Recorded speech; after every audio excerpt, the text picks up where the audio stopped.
Everyone called him strange. Quiet, cold, hard to read. They were wrong. He wasn't cold. He was calculating. He wasn't strange. He was several moves ahead. If people have ever called you difficult to understand, this is for you. The first blueprint is this. You need to be alone, and that is not a flaw. A study of over 15,000 people found that highly intelligent individuals draw less satisfaction from frequent social contact. It sounds cold. It isn't. The brain that solves complex problems needs silence to do it. Constant noise is an interruption, not a reward. When you choose solitude, you are not running from people. You are building something they can't see yet. The most dangerous words in a room full of smart people? I don't know. Dangerous, because almost no one is willing to say them. Dunning-Kruger proved it. People who know the least are the most certain. People who know the most, they see the cracks, the gaps, the complexity. So they pause, they admit uncertainty. The world reads this as weakness. It is the opposite. Knowing where your knowledge ends is a form of precision that most people never develop. Your brain does not have an off switch. You analyze the subtext of a sentence someone said 3 days ago. You play out conversations before they happen.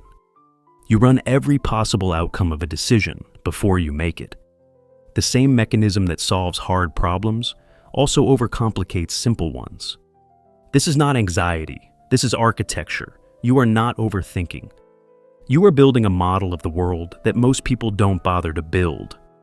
The cost, exhaustion sometimes, paralysis occasionally. But the blueprint is more accurate than anyone else in the room. In every room, there is a watcher. They are not bored.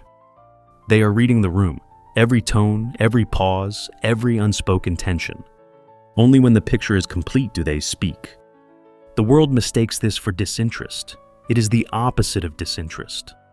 Chess grandmasters do not move the moment they sit down. They study the board. They map the field. Then, when they move, it means something. Silence is not absence. Silence is a weapon you haven't drawn yet. People call you cold. You are not cold. You feel everything. You just learn not to perform it. The same pattern recognition that makes you sharp in a boardroom makes you devastatingly aware in a relationship. You notice the shift in someone's tone before they do. You feel the end of something before it ends. And you carry it quietly because you learned, very early, that not everyone can hold what you feel. That isn't coldness. That is depth without an outlet. And someday, you will find the person who can hold it with you. 5 traits, 1 truth. You were never broken. You were built differently. The architect doesn't renovate to fit the building. He redesigns the building. See, which of these traits hit the hardest? Tell me in the comments. And if this spoke to someone you know, send it to them, quietly. The way you do everything, build your life, silently.